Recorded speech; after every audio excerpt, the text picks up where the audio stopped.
पत्थर सी जिठानी और फूल सी देवरानी। विमला देवी के परिवार में सभी शांत मिजाज के थे, सिवाय उनकी बड़ी बहू रूपा और छोटे बेटे सूरज के। ये दोनों बहुत ही कड़क मिजाज के थे, लेकिन घर में रूपा का ही सिक्का चलता था। वो जो बोलती थी वो होता था, या सभी को वही करना पड़ता था। मैं बोल बोल कर थक गई, लेकिन मेरी सुनता कौन है? अपनी सास को कितनी बार बोला कि समय से खा पी लिया करो, ताकि मुझे भी कुछ आराम मिल सके, लेकिन कोई मेरी सुनता ही नहीं। सास विमला देवी बहुत ही शांत स्वभाव की थी। वो रूपा के कामों और उसके फैसलों में बिल्कुल टांग नहीं अड़ाती थी। माँ जी, नाश्ता बन गया है, समय से नाश्ता कर लीजिए, चलिए। अरे बस बहू, ये स्वेटर ना थोड़ा सा रह गया है, पहले इसे बुन लेती हूँ, फिर नाश्ता करूंगी। माँ जी, मुझे पता है कि आप ये स्वेटर अपनी बेटी के होने वाले बच्चे के लिए बुन रही हो, लेकिन पहले आप कुछ खा लो ना, फिर जो मर्जी वो करना। अरे बेटा, क्यों जिद कर रही है? थोड़ी देर की तो बात है, आज ना थोड़ी देर से ही नाश्ता कर लूंगी। कम से कम ये स्वेटर आज पूरा उतर तो जाएगा। आपको पता है कि खाली पेट आपको गैस की प्रॉब्लम हो जाती है और उसके बाद आपका सर दर्द करने लगता है। तो पहले मैं आपके लिए सुबह सुबह नाश्ता बनाऊं और आप खाने में लापरवाही करके सर दर्द बुला लो। फिर मैं बैठकर आपके सर में तेल मालिश करूं। ये सब मुझसे नहीं होगा। मैं बहू हूं, बेटी नहीं कि दिन रात आपकी खिदमत में लगी रहूंगी। अरे बाबा, लो रख दिया। चलो, पहले पेट पूजा, फिर काम दूजा, बस। रूपा का पति राजन एक बैंक में मैनेजर था। वो सुबह जो बैंक जाता तो रात को थका हारा वापस आता, लेकिन घर में रूपा के आगे उसकी एक भी नहीं चलती थी। अरे रूपा, कहाँ हो? जल्दी से मेरा लंच बॉक्स दे दो, देर हो रही है। ये रहा आपका लंच बॉक्स। आप तो लंच बॉक्स का शोर बच्चों की तरह मचाते हो और शाम को लंच बॉक्स की आधी रोटियां वापस ले आते हो। आज चेक कर लेना, आज मैं एक भी रोटी वापस नहीं लाऊंगा। और अगर लाए तो वही रोटी गर्मा गर्म करके रात में खिला दूंगी। इतना रौब तो मेरी माँ ने मुझ पर नहीं चलाया होगा जितना तुम चलाती हो। हाँ, मैं माँ नहीं हूँ, बीवी हूँ। मैं मर मर के खाना इसलिए नहीं बनाती कि आप उसे लौटा कर ले आओ और मैं गाय भैंस को खिलाती फिरूं। ऑफिस के लिए लेट हो रहा हूँ, मैं निकल रहा हूँ, बाय। रूपा की कड़क मिजाज के आगे उसका पति राजन भी ज्यादा नहीं बोल पाता था। रूपा का देवर सूरज पुलिस में इंस्पेक्टर था। पुलिस में होने की वजह से वो बहुत कड़क मिजाज का था, लेकिन दिल का बहुत ही नरम। देवर जी, ओफो, तुम्हारा तो ये रोज का ही हो गया है। पूरे घर में सामान इधर उधर ऐसे फैला देते हो जैसे कि कोई 5 साल का बच्चा फैलाता है। अरे चिंता क्यों करती हो भाभी, अभी मैं सब कुछ इकट्ठा कर लूंगा, पहले अपनी कसरत तो पूरी कर लूं। देवर जी, तुम तो कसरत करके चुपके से अपने थाने के लिए निकल जाते हो और फिर मुझे इन्हें इकट्ठा करने में अलग से कसरत करनी पड़ जाती है। जैसे मैं पूरे थाने को अपने इशारों पर नचाता हूँ, वैसे ही आप पूरे घर को अपने इशारों पर नचाती हो, और ये सब होता है सिर्फ कसरत करने से। एक बार तुम्हारी शादी हो जाए, फिर तुम्हारी बीवी तुमको जो कसरत करवाएगी ना, उसके इशारों पर नाचते फिरोगे। क्या भाभी? माँ जी, मैं आपसे एक बात कहना चाहती हूँ। तुम ना पहले मेरी बात सुन लो, फिर अपनी कहना। मैंने कितनी बार कहा है, सूरज कड़क मिजाज का लड़का है, उससे ना जरा आराम से बात किया करो। अरे मैं तो आराम से ही बात करती हूँ, बात करने के लिए मैं कहाँ तलवार लेकर उसके सीने पर खड़ी हो जाती हूँ। अरे मेरा मतलब है, कभी उसने पलट कर कुछ बोल दिया तो तुमको बुरा लग जाएगा। जिस दिन ऐसी नौबत आ गई तो मैं तो एक पल इस घर में नहीं रहूंगी, घर छोड़कर चली जाऊंगी। रूपा का टका सा जवाब सुनकर विमला देवी चुप हो गई। उन्होंने बात बदलने में ही समझदारी समझी। तुम्हें तो समझाना ही बेकार है। खैर बताओ, क्या बोल रही थी? माँ जी, मैंने सूरज के लिए एक लड़की देखी है और मैं चाहती हूँ कि हम सब चलकर लड़की देखाएं। सूरज की शादी की उम्र भी तो निकली जा रही है। बात तो सही है, उसकी भी शादी हो जाए तो हमारी जिम्मेदारी पूरी हो जाएगी, लेकिन वो लड़का शादी के लिए राजी होगा तब तो। वो सब आप मुझ पर छोड़ दो माँ जी, आप सब तो लड़की देखने चलने की तैयारी करो। और कुछ दिन बाद सभी लड़की देखने के लिए गए। कितनी सुंदर लड़की है, एकदम चांद के जैसी। हमारे सूरज के साथ इसकी जोड़ी एकदम सूरज और चांद की जोड़ी लगेगी। क्यों बेटा सूरज, तुझे कैसी लगी? उससे क्या पूछ रही हैं माँ जी? उसके मन में तो लड्डू फूट रहे होंगे इतनी सुंदर लड़की देखकर। अरे पर फिर भी बेटा। अरे माँ जी अब कुछ नहीं, मुझे लड़की बहुत पसंद है। अब तो बस पंडित जी से दिन दिखवाएंगे और दोनों के हाथ पीले करवा देंगे। सुनिए, मैं जरा लड़के से बात करना चाहती हूँ। देखो, हमारे यहाँ शादी के पहले लड़का लड़की आपस में बात नहीं करते। शादी के बाद तुमको जितनी बातें करनी हो कर लेना। अभी तो बस ये लड्डू खाओ। आप बस शादी की तैयारी करो। अगले महीने हम बारात लेकर आएंगे और आपकी बेटी को अपने घर की बहू बनाकर ले जाएंगे। वो सब तो ठीक है बेटा, लेकिन मुझे लगता है तुम्हारे घर में जितनी तुम्हारी सास की नहीं चलती उतनी तो तुम्हारी चलती है। अगले महीने एक शुभ मुहूर्त देखकर सूरज और कविता की शादी हो गई। आज तो तुम्हारी इस खूबसूरती पर मेरे देवर लट्टू हो जाएंगे। फिर देखना, पूरी जिंदगी तुम्हारे आगे पीछे कैसे नाचते फिरेंगे। आइए आइए महाराज, आइए, अपनी रानी को संभालिए। मैं तो बस जाने ही वाली थी। आप दोनों अपनी नई जिंदगी की शुरुआत करिए। क्या हुआ बहू, आज चाय नाश्ता कुछ नहीं मिलेगा क्या? अब क्या मैं ही चाय नाश्ता बनाती रहूंगी? नहीं बहू, आइए, अब से घर के सारे कामों की जिम्मेदारी उसी की है और वो महारानी अभी तक सो रही है। अरे तुम तो कुछ भी बोलती हो। वो सो नहीं रही, वो सुबह ही उठ गई थी और नहा धोकर पूजा कर रही है। अच्छा, वो बैठकर पूजा करे और मैं रसोई में काम करूं? कल से मैं पूजा करूंगी और वो रसोई में काम करेगी। चिंता मत कीजिए जेठानी जी, अब से रसोई क्या, घर के सारे कामों की जिम्मेदारी मैं लेती हूँ। तुम्हें सारे कामों की जिम्मेदारी लेने की कोई जरूरत नहीं है। तुम्हें जितना बोला जाएगा सिर्फ उतना ही करना है। ठीक है, अब आप ये बताइए, नाश्ते में क्या खाएंगी? आलू के पराठे और टमाटर की चटनी। और माँ जी आप नाश्ते में क्या खाएंगी? अरे उनसे क्या पूछ रही हो? सबके लिए अलग अलग नाश्ता थोड़ी ना बनता है। वो भी आलू के पराठे और टमाटर की चटनी ही खाएंगी। हाँ बहू, मैं भी वही नाश्ते में खा लूंगी। तू बस सूरज से पूछ लेना वो क्या खाएगा। क्यों, सूरज आलू के पराठे नहीं खाएगा क्या? अरे मेरा मतलब है, अगर उसे कुछ अलग खाने का मन हो तो। सूरज भी वही खाएगा जो सबके लिए बनेगा। पहले भी ऐसा ही होता था, आगे भी ऐसा ही होगा। जेठानी जी, आप बिल्कुल निश्चिंत रहिए, आप जैसा कहेंगी वैसा ही होगा। और उसी दिन से कविता वही करती जो रूपा बोलती थी। कविता, आज कपड़े तुम्हें ही धोने हैं। कोशिश करना हाथ से धोने की, मशीन से धोने पर बिजली का बिल बहुत आता है। कविता ने घर के सारे कपड़े हाथ से ही धोकर सूखने के लिए डाल दिए। जाओ बहू, थोड़ा आराम कर लो, इतने सारे कपड़े धोकर हाथ की नस चढ़ गई होगी। लेकिन माँ जी, अभी तो दोपहर का खाना भी बनाना है, पहले से खाना तो बना लेने दो, फिर आराम के लिए बोलना। अरे ये सुबह से काम किए जा रही है, थक गई होगी बेचारी। उसकी चिंता आप मत करो माँ जी, मैं कोई इतनी अंधी और बेरहम दिल की नहीं हूं जो इससे जानवर जैसा काम कराऊंगी। बस खाना ही तो बनाना है, उसके बाद आराम कर ले। रूपा ये बोलकर अपने कमरे में चली गई, लेकिन उसने ध्यान नहीं दिया कि सूरज खड़ा खड़ा सब देख रहा था।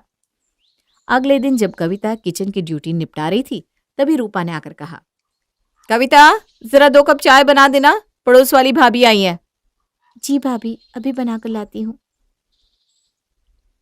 रूपा, तुम तो बहुत भाग्यशाली हो जो तुम्हें कविता जैसी देवरानी मिली।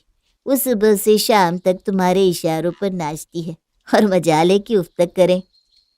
तभी कविता चाय लेकर आती है। इसमें उफ करने की क्या बात है? अगर हम घर की औरतें ही उफ करने लग गई तो ये ईंटों का घर सिर्फ घर ही रह जाएगा, परिवार नहीं बन पाएगा। कविता की ये समझदारी भरी बात रूपा को चुभ गई। कि तुम्हारे अंदर इतना भी संस्कार नहीं है कि जब बड़े बात कर रहे हो तो छोटों को बीच में नहीं बोलना चाहिए? अरे जाने दो, छोटी है, इसकी बातों का क्या बुरा मानना। अब ये छोटी नहीं है, शादी हो गई है इसकी, कुछ तो अकल होनी चाहिए। माफ करना दीदी, मैं आपसे बीच में नहीं बोलूंगी। जितनी जल्दी ये सब तौर तरीका सीखोगी ना, उतना ही अच्छा होगा तुम्हारे लिए। जाओ अब। उसके बाद से रूपा कविता से ऐसी चिढ़ गई थी कि अब उसके हर काम में कमियां निकालने लगी। ये क्या कविता, तुम्हें दीवार से मकड़े के जाले साफ करने को बोला था ना, आधा साफ किया आधा छोड़ दिया। इनको फिर से साफ करो और ठीक से करना, इस बार एक भी जाले छूटने नहीं चाहिए। ठीक है दीदी, अभी कर देती हूँ। कविता बिना सवाल किए दोबारा से घर के जाले साफ करने लगी, जबकि दीवारों पर एक भी जाले नहीं बचे थे। जाले साफ करते हुए ऊपर से कुछ कचरा कविता की आंखों में गिर गया। वो जाला फेंक कर अपनी दोनों आंखों को पकड़कर वहीं बैठ गई और अपनी सास को जोर जोर से आवाज देने लगी। माँ जी, माँ जी, जल्दी आइए माँ जी। कविता की आवाज सुनकर उसकी सास और रूपा दोनों भागते हुए आए और कविता को आंख पकड़े बैठे देखकर पूछने लगे, क्या हुआ? अरे क्या हुआ, कुछ बोल क्यों नहीं रही हो? हुआ क्या? मेरी आंखों में कचरा चला गया है शायद, बहुत तेज दर्द हो रहा है, कुछ भी दिखाई नहीं दे रहा, मैं अपनी आंखें नहीं खोल पा रही हूँ। अरे कुछ नहीं हुआ, आंखों पर पानी की छींटे मारो, सारा कचरा बाहर निकल जाएगा। नहीं दीदी, आंखों में बहुत दर्द हो रहा है।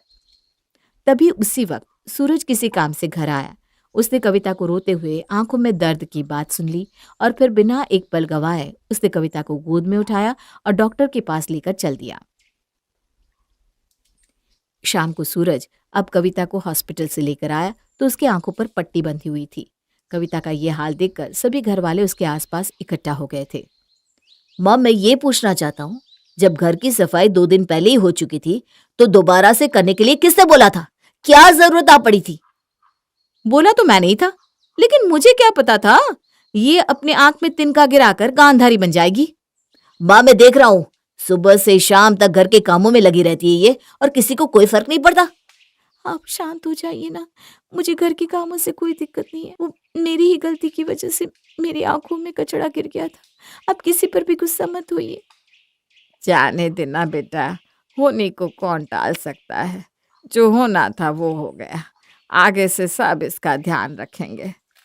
विमला देवी ने बात को रफा दफा तो कर दिया, लेकिन रूपा को सूरज की ये बात बहुत चुभ गई थी। आज तक किसी ने मुझसे इस तरीके से बात नहीं की थी, लेकिन आज उस कविता के कारण मुझे ये सब सुनना पड़ा। अब मैं उसे ऐसा सबक सिखाऊंगी कि वो जिंदगी भर याद रखेगी। 2 दिन के बाद डॉक्टर ने कविता की आंखों से पट्टी हटा दी थी। अब कविता फिर से अपनी दिनचर्या में लग गई थी, लेकिन रूपा के सीने पर अभी भी सांप लौट रहा था। वो अंदर ही अंदर कविता को सबक सिखाने का प्लान बना रही थी। मैं यहाँ फर्श पर तेल गिरा देती हूँ। जैसे ही कविता यहाँ से जाएगी फिसल कर गिर जाएगी और उसके हाथ पैर कुछ ना कुछ तो टूट ही जाएगा, फिर उसे मेरी अहमियत समझ में आएगी। तभी पीछे से कविता वहां आती है। ये क्या कर रही हो दीदी? अचानक से कविता के आ जाने से रूपा को लगा कि वो रंगे हाथों पकड़ी गई है। वो हड़बड़ाहट में पलटी और फर्श पर गिरे तेल पर उसी का पैर फिसल गया और वो धड़ाम से नीचे गिर पड़ी। आई, मर गई, लगता है मेरा पैर टूट गया। माँ जी, सूरज जल्दी आओ, दीदी गिर गई, इनका पैर टूट गया है, इनको हॉस्पिटल लेकर जाना पड़ेगा। कविता की चीख पुकार सुनकर सभी दौड़कर आए तो देखा कि रूपा नीचे गिरी करा रही है और रूपा का पैर टूटकर टेढ़ा हो गया है। आनन फानन में सब उसे लेकर हॉस्पिटल की तरफ भागे। देर रात जब सब रूपा को लेकर वापस आए तो कविता उनका इंतजार कर रही थी। उसने देखा कि रूपा व्हीलचेयर पर बैठी हुई है और उसके पैरों में प्लास्टर लगा हुआ है। क्या हुआ, सब ठीक तो है ना? डॉक्टर ने क्या कहा?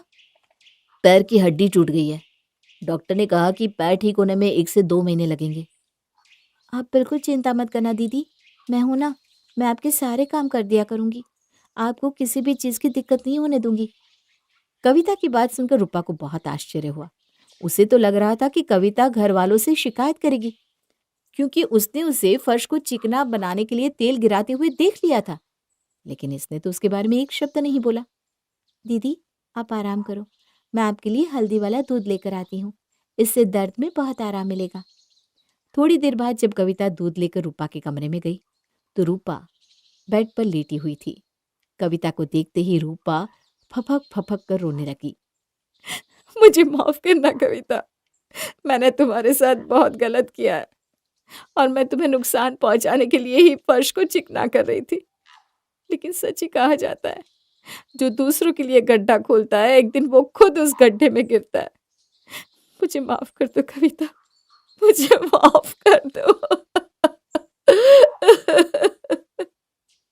और उसके बाद रूपा का कठोर दिल पिघलकर एकदम मोम हो गया था। वो एकदम बदल गई थी। वो कविता का ऐसे ध्यान रखने लगी थी जैसे वो उसकी खुद की बेटी हो।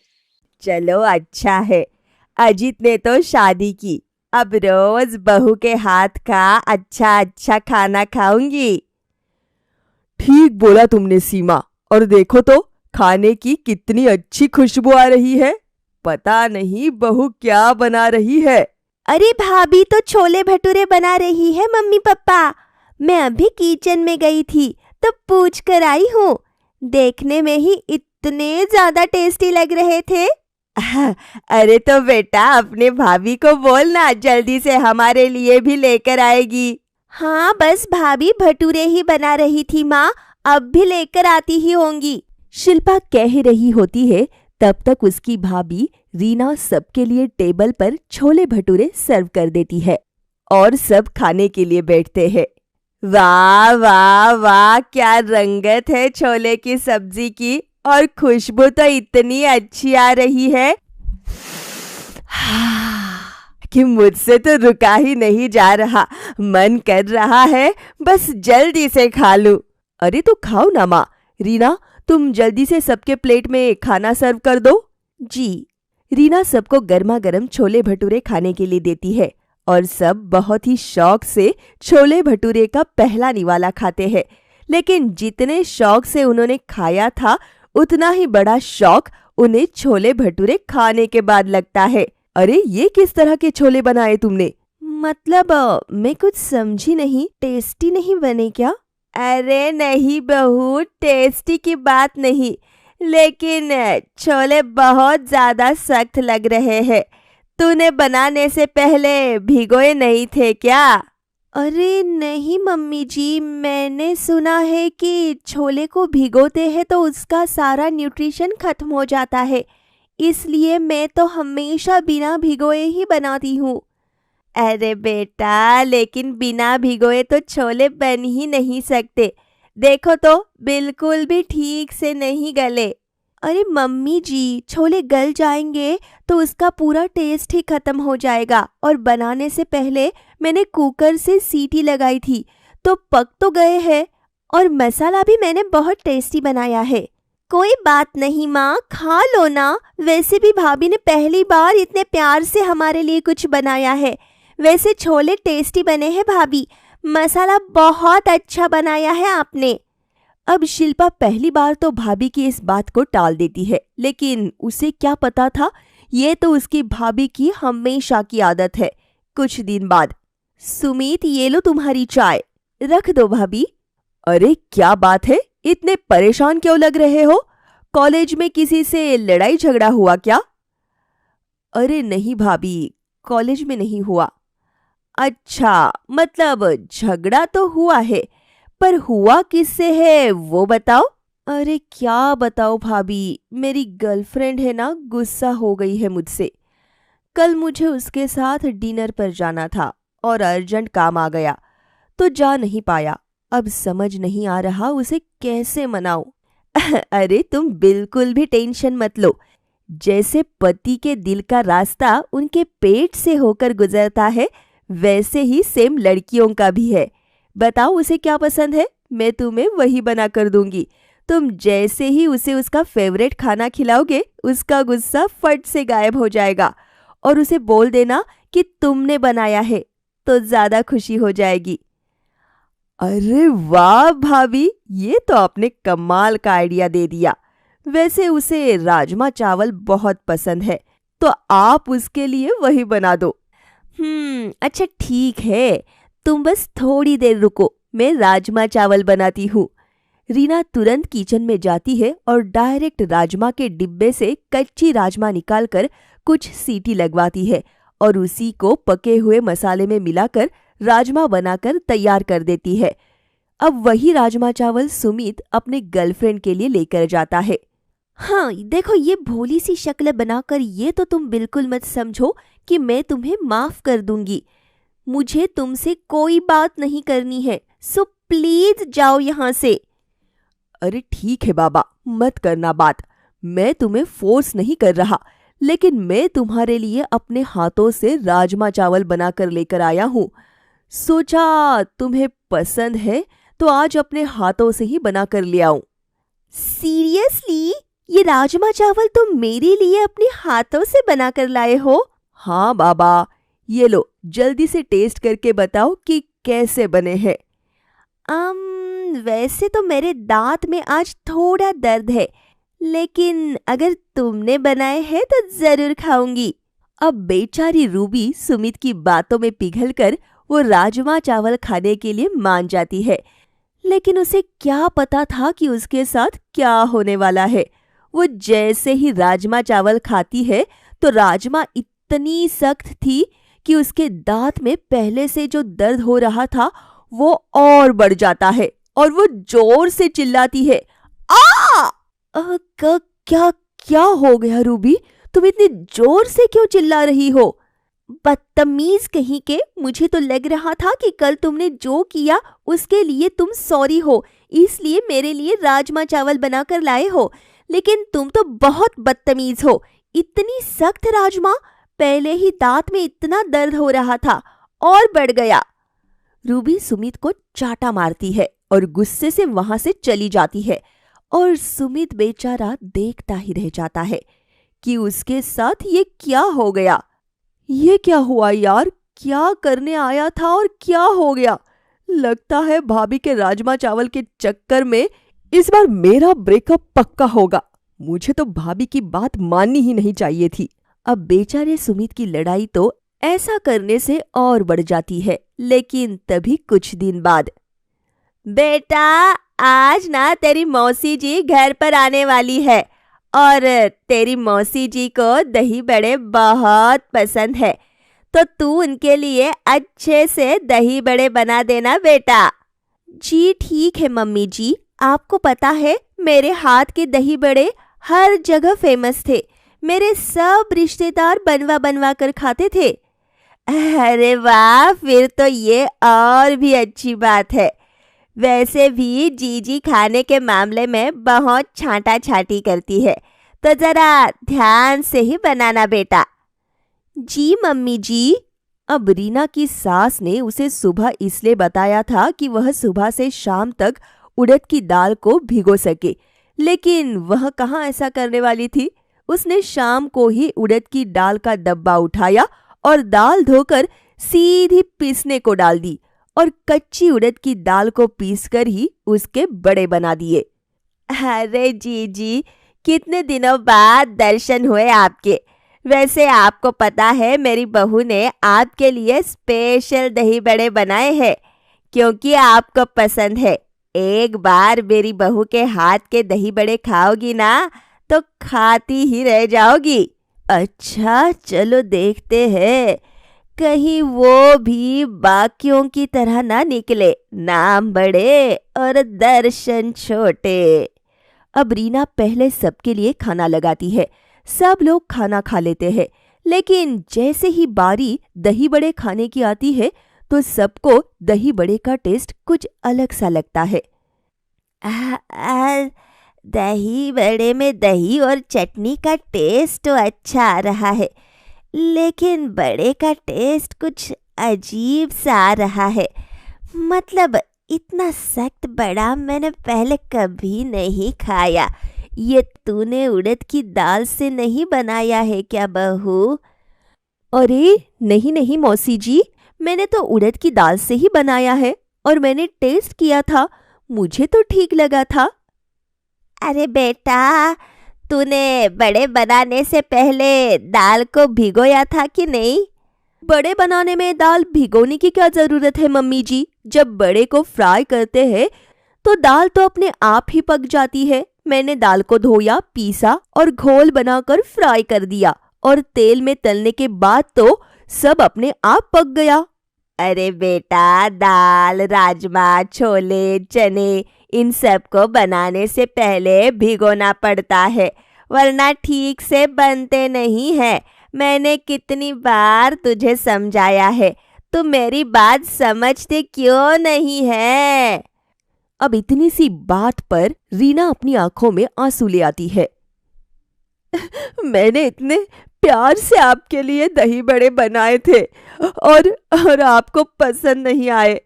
मैं जब भी भिगो के बनाती हूँ तो वो अच्छे नहीं बनते, इसलिए बिना भिगोए बनाए। लेकिन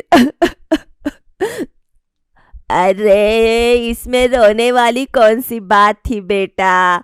अच्छा कोई बात नहीं, तू बुरा मत मान, ये बहुत अच्छे बने हैं, लेकिन अगली बार भिगो के बना लेना। अब सबने बिना भीगी हुई उड़द की दाल के बड़े खाए तो घर में होने लग गया विस्फोट और पूरे घर में गंदी बदबू फैल गई।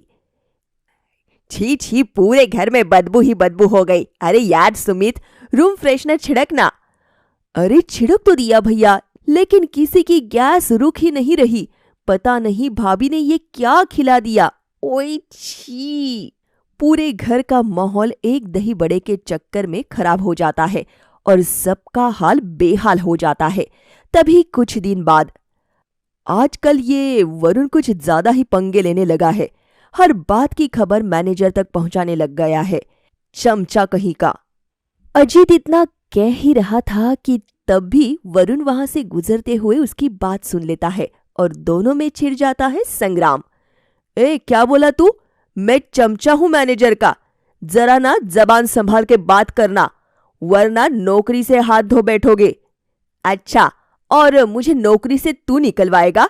चमचे कहीं के, कुछ करने तो आता नहीं है, बस हर टाइम मैनेजर के आगे पीछे घूमता रहता है। दोनों की लड़ाई इतनी बढ़ जाती है कि दोनों हाथापाई पर उतर आते हैं और वरुण अजीत को मारने के लिए हाथ में पानी की बोतल उठा लेता है। अरे अच्छा, तो अब हाथापाई पे उतरेगा? कोई नहीं बेटा, तेरे लिए तो मेरी बीवी की बनाई हुई ये चने की सब्जी ही बहुत है। हैं? चुप।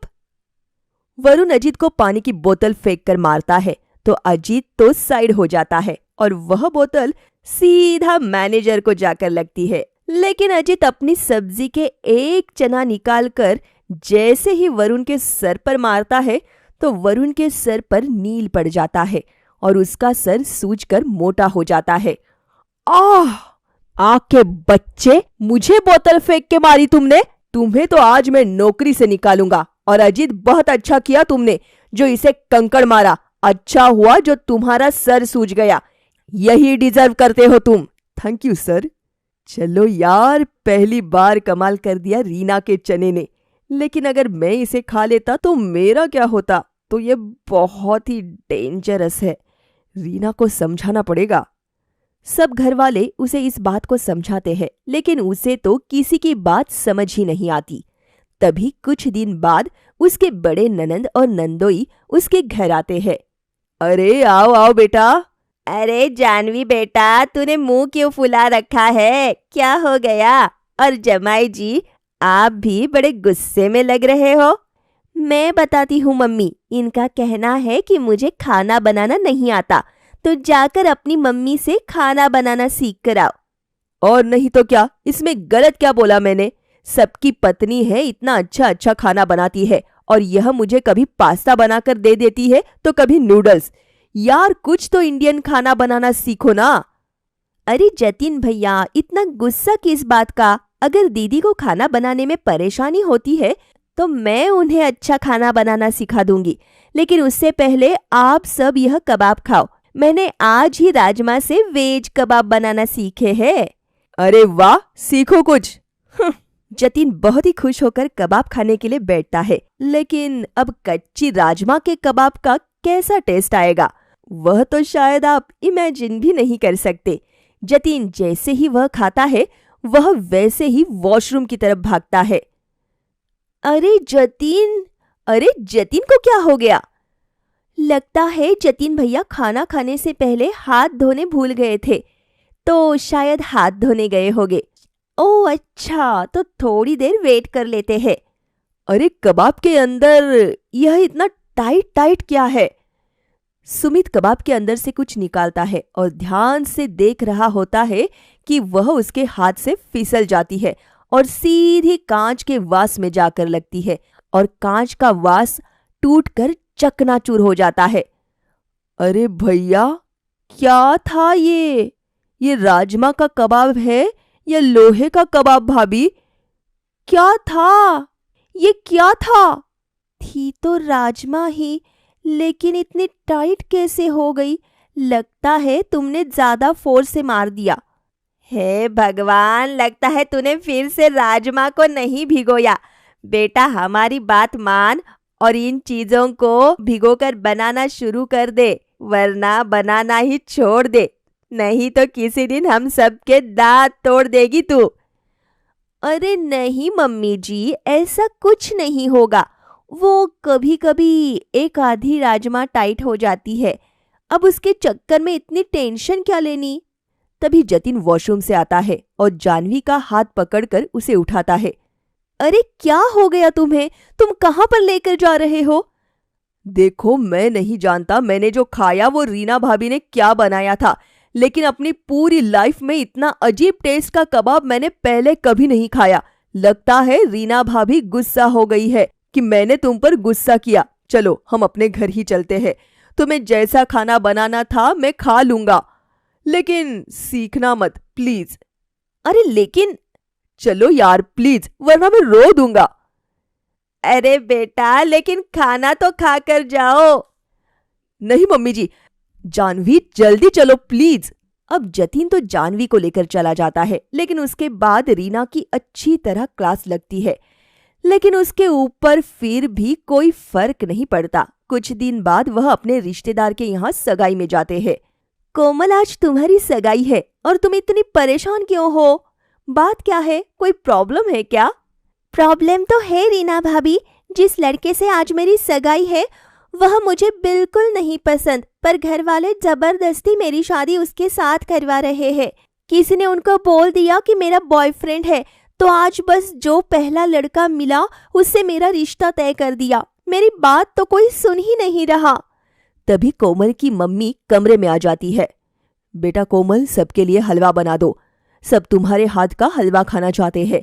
लड़के और उनके घर वालों ने खास फरमाइश की है। अरे मम्मी, अब मैं सगाई के लिए तैयार हो जाऊं या उनके लिए हलवा बनाऊं? एक तो वैसे भी मुझे उनसे शादी नहीं करनी, ऊपर से अब उनके लिए हलवा भी बनाऊं? ये लड़की तो। कोई बात नहीं बुआ जी, मैं आपके लिए हलवा बना देती हूँ, और कोमल तुम बोल देना कि तुमने बनाया है। हाँ बेटा, ये ठीक रहेगा, तुम ही बना दो। रीना किचन में हलवा बनाने जाती है। सगाई वालों के लिए हलवा बनाना है तो सूजी के हलवे में मजा नहीं आएगा। एक काम करती हूँ, चने की दाल का हलवा बना देती हूँ।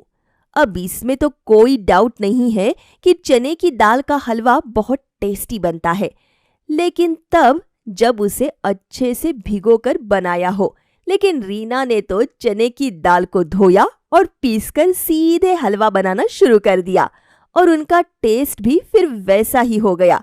लड़के वालों को जैसे ही हलवा सर्व किया, उन सब का तो उसे खाकर ही मुंह बन गया। ये हलवा किसने बनाया है? ये तो कोमल ने बनाया है। आपको पसंद नहीं आया क्या बेटा? पसंद? अरे इतने गंदे टेस्ट का हलवा तो मैंने आज तक नहीं खाया। किस चीज का हलवा बनाया है ये? अच्छा हुआ जो हमने पहले ही यह बनवा कर देख लिया, वरना पूरी जिंदगी ऐसा खाना खाना पड़ता। मैं तो ऐसी लड़की से बिल्कुल भी शादी नहीं करूंगा जो ऐसा खाना बनाती हो। अरे बेटा, लेकिन अब बिना भिगोई दाल के हलवे के चक्कर में कोमल का रिश्ता टूट जाता है और अपनी ननद से सीमा देवी के रिश्ते खट्टे हो जाते हैं। अरे क्या जरूरत थी तुम्हें वहां पर बिना भिगोई दाल का हलवा बनाने की? कितनी बार बोला है इन चीजों को भिगोकर इस्तेमाल किया कर, लेकिन बात समझ नहीं आती तुझे। अब देख रही है ना कितना बड़ा कांड हो गया। लेकिन इसमें मेरी क्या गलती है मम्मी जी? वाह भाभी, वहां पर बेचारी का रिश्ता टूट गया और आप कह रही हो कि आपकी क्या गलती है? मैं तो बहुत सावधान रहूंगी। मेरे रिश्ते के लिए कोई आए तो आप खाना मत बनाना, वह भी स्पेशल छोले, राजमा, चने और दाल। कभी नहीं। अरे मुझे तो समझ नहीं आता कि तुझे कितनी बार बोलूं, तू इन्हें भिगोती क्यों नहीं है? अरे मैं भूल जाती हूँ मम्मी जी, और फिर अचानक मेरा यही सब खाने का मन कर जाता है, तो इंस्टेंट बनाने के चक्कर में। वाह, लेकिन और अब नहीं, या तो तू ये आदत सुधारेगी या फिर कभी घर में ये सब चीजें आएंगी ही नहीं। घर वालों के इतना बोलने के बाद भी रीना की ये आदत नहीं सुधरती। तभी कुछ समय बाद, बहुत दिन हो गए छोले चावल खाए, बहुत मन कर रहा है, जल्दी से बनाती हूँ। अब फिर इंस्टेंट के चक्कर में रीना कच्चे छोले ही मसाला भूनकर सीटी लगवा देती है और खाने बैठती है। लेकिन वो जैसे ही इस बार छोले चावल खाती है तो उसके मुंह से कुड़ुक की आवाज आती है और वो जोर से चिल्लाती है, आ! क्या हुआ तुम्हें? और ये कुड़ुक की आवाज कैसी थी? क्या टूटा? मेरा दांत। क्या दांत कैसे टूट गया बहू?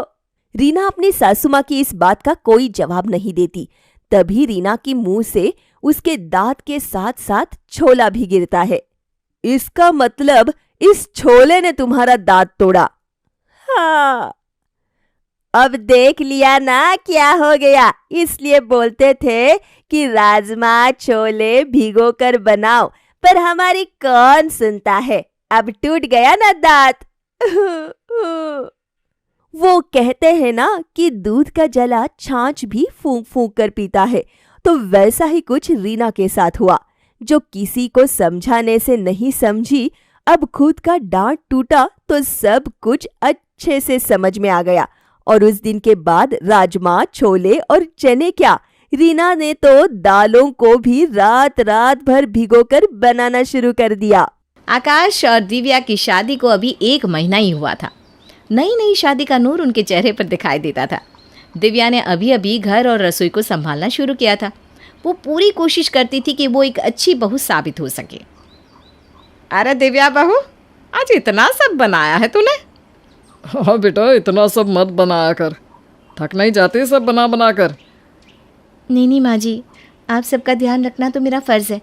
आप खाकर बताइए ना सब कुछ कैसा बना है। हाँ ज़रूर खाएंगे बहू, तुमने इतने प्यार से जो बनाया है। हाँ मैं भी खाऊंगा, बड़ी अच्छी खुशबू आ रही है। आइए बैठिए। इतना सब बनाया है, क्या बात है? इतना सब बनाती तो है लेकिन खुद कुछ नहीं खाती कभी। हाँ वो तो मैंने भी देखा है, तुम हमेशा इतना सब बनाती हो हम सबके लिए, लेकिन खुद तो कुछ खाती नहीं हो। नहीं पापा जी, मैं तो वैसे ही कम खाती हूँ। मुझे अच्छा लगता है आप सबके लिए खाना बनाना। ऐसे कैसे बहू? खुद तो चिड़िया जैसे खाती हो खाना और हमें इतना सब खिला देती हो। चल आजा, आज बैठकर हमारे साथ खाना और अच्छे से खाना खाना होगा। आ जाओ बेटा। दिव्या हर वो काम करती थी जिससे वो अपने सास ससुर और पति का दिल जीत सके, लेकिन कभी कभी न जाने कि वो आकाश के साथ अजीब सा बर्ताव करने लगती थी, जैसे कि उससे बहुत नाराज़ हो। मैं ये सोच रहा था कि हम हाँ, सोचने का काम तो आप ही करते हैं ना, मैं तो बस यहाँ काम करने के लिए आई हूँ। अरे क्या हुआ, कुछ बात हुई है क्या? तुम थोड़ी उखड़ी उखड़ी सी लग रही हो। हाँ, जब खाना बनाती हूँ तब तो सबको अच्छी लगती हूँ, अब आपको उखड़ी उखड़ी सी लग रही हूँ। अरे मेरा मतलब है किसी ने कुछ कह दिया है क्या तुमसे? मैं कभी ऐसा काम करती नहीं जिससे कोई मुझे कह सके, समझे आप? हाँ वो तो है, पर फिर बात क्या है? सब ठीक है ना? आप मेरे पति हैं, आपको पता होना चाहिए कि मुझे क्या दिक्कत है। अरे पर बताओगी तो पता चलेगा ना, ऐसे कैसे पता चलेगा कि क्या हुआ है? सबके पति तो बिना बोले ही पत्नी की बात समझ जाते हैं, एक आप हैं, आपको तो मेरी बात कभी समझ में नहीं आती। हे भगवान, पता नहीं कभी कभी इसे क्या हो जाता है, कुछ समझ में नहीं आता मुझे तो। ऐसा लगता है कोई चुड़ैल लाकर बैठ जाती है इसके दिमाग में। अब आज पता नहीं क्या हुआ है। वैसे तो दिव्या स्वभाव से काफ़ी स्वीट सी लड़की थी, लेकिन न जाने क्यों कभी कभी किसी बात पे दिव्या का मूड अचानक से बदल जाता था, जैसे पल में धूप हो पल में बारिश, जो आकाश को हैरान सा कर देता था। ये लीजिए आपका टिफ़िन, आज आपकी पसंद की सब्जी बनाई है, याद से खा लेना। अरे वाह, थैंक यू। अच्छा, मैं कह रहा था कि आज मेरे दोस्त का जन्मदिन है, तो उसने पार्टी में बुलाया है सब दोस्तों को, लेकिन मैं सोच रहा हूँ कि मैं नहीं जाता हूँ, फिर रात को आने में देरी हो जाएगी ना। अरे क्यों नहीं जाना है, जाइए ना आप, कौन सा रोज़ रोज़ बर्थडेज आते हैं, कभी कभी तो दोस्तों से मिलना होता है, आप ज़रूर जाइए। पक्का? वैसे मैं तो कह रहा हूँ कि मैं नहीं जाना चाहता। अरे नहीं, थोड़ी देरी होगी ना, कोई बात नहीं, मैं कौन सा घर में अकेली हूँ, वैसे भी माँ जी और पापा जी है ना। ठीक है, अगर तुम कहती हो तो चला जाता हूँ। दिव्या की बात मानकर आकाश रात को दोस्तों के साथ पार्टी में चला गया। लेकिन जब रात को अपने कमरे में आया तो दिव्या का मूड पूरी तरह से बदल चुका था। अरे भाई, अभी तक सोई नहीं हो? नींद नहीं आ रही क्या? मुझे नींद आए या ना आए, इससे आपको क्या करना है ना? आपको तो बस दोस्तों के साथ पार्टी करनी है और कुछ नहीं। अरे तुम्हें क्या हुआ? मैंने तुमसे कहा था ना कि मैं नहीं जा रहा हूँ, मुझे चलेगा। तुम्ही ने कहा इतने प्यार से कि नहीं नहीं चले जाओ दोस्तों से मिलने के लिए। मैंने कहा क्योंकि मैं आपकी परवाह करती हूँ, लेकिन आपको है मेरी परवाह? मेरी खुशी ना खुशी कहाँ दिखती है आपको? आपको तो बस अपने दोस्त दिखते हैं। अरे तुम्हारा मन नहीं था मुझे भेजने का तो कह देती, मैं नहीं जाता। हाँ, ये भी मेरा ही कसूर है ना? मैं ही पागल हूँ जो आपकी इतनी परवाह करती हूँ। अरे अरे अब इसमें रो क्यों रही हो? सॉरी सॉरी सॉरी सॉरी, मेरी गलती है, मुझे नहीं जाना चाहिए था। आपको तो बस गलती करने के बाद सॉरी बोलना आता है। मुझ पर क्या गुजर रही है वो किसी को नहीं दिखता। मुझे आपसे बात ही नहीं करनी। मैं सो रही हूँ। मुझे तो समझ में ही नहीं आता कि दिव्या का मूड खराब क्यों हो जाता है बार बार। कभी कभी तो बिल्कुल चाशनी सी होती है और कभी कभी काली माता बन जाती है अचानक से। आखिर प्रॉब्लम क्या है? कहीं इस पर किसी का साया तो नहीं है? कल दिव्या की माँ को फ़ोन करके पूछता हूँ। आकाश के मन में अजीब अजीब सी बातें चल रही थी। इन सबको शांत करने के लिए आकाश ने दिव्या की माँ को फ़ोन किया। अरे नमस्ते दामाद जी, बड़े दिनों बाद याद किया आपने। हाँ मम्मी जी, आपसे कुछ बात करनी थी। हाँ हाँ बोलिए।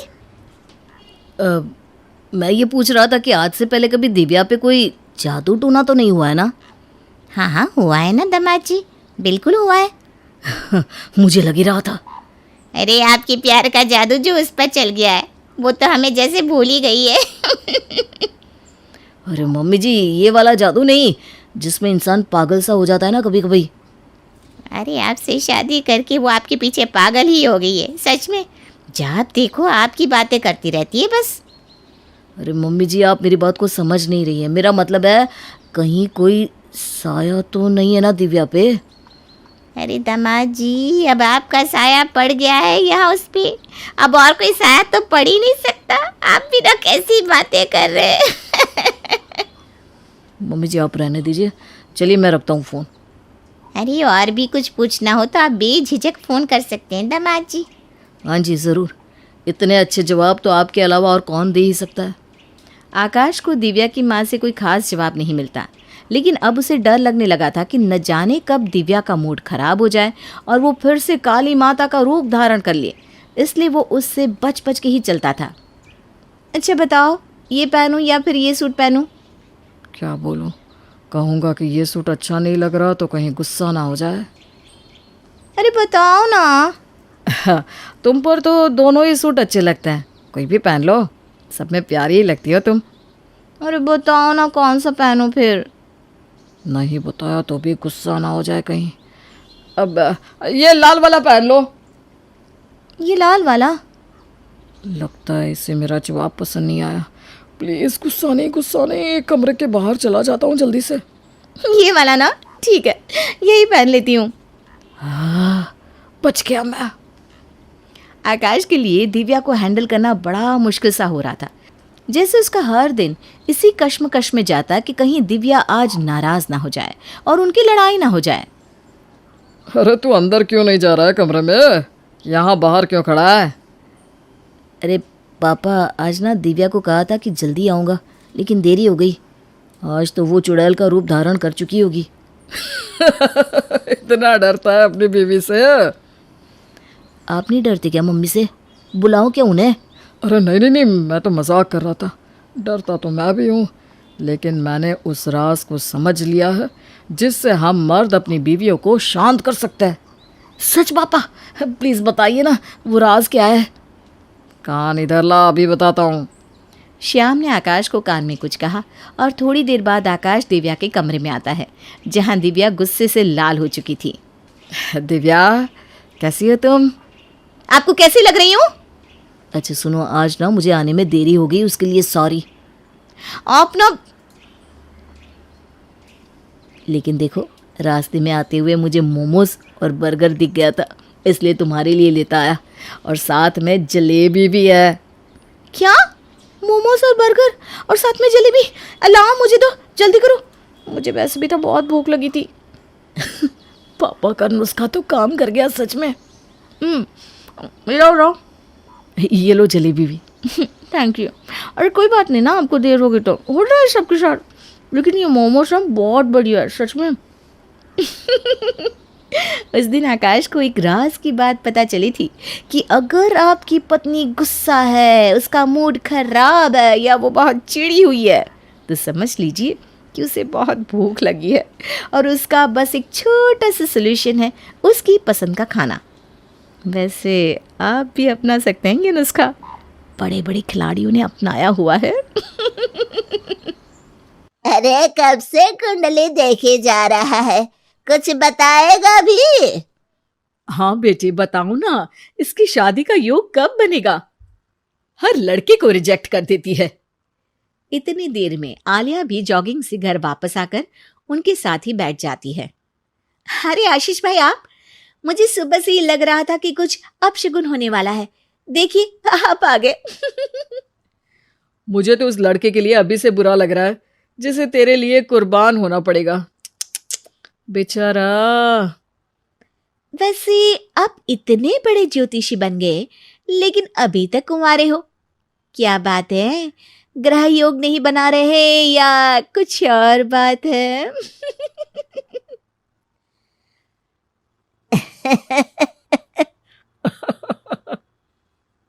आलिया की इस बात पर वो और उसकी दादी हंसने लगते हैं, जिन्हें इग्नोर करते हुए माँ एक बार फिर उसकी शादी की बात पर आ जाती है। बेटा इसकी बात का बुरा मत मान, तू ये बता कि दिक्कत क्या है? अरे मौसी, सबसे बड़ी दिक्कत तो इसके जिद्दीपन की है, बाकी मंगल भारी है। जिद और स्वाभिमान में फर्क होता है। मेरी पोती नेक दिल, सेल्फ इंडिपेंडेंट लड़की है, ऐसे ही कुछ कॉम्प्रोमाइज करके कहीं भी शादी थोड़ी ना कर लेगी। माँ जी, आपने ही इसे बिगाड़ कर रखा है। माँ, दादी और भाई की नॉन स्टॉप शादी वाली बातें सुनकर आलिया गुस्से में उठ खड़ी होती है। माँ, आपको पता है मैं इन सब चीजों पर बिलीव नहीं करती, फिर भी आप लोगों ने मिलकर घर को सर्कस बना दिया है। घर वालों को ये सब सुनाकर आलिया तैयार होती है ऑफिस के लिए निकल जाने को, जहाँ रास्ते में उसे एक छोटी बच्ची फूल बेचते हुए मिलती है।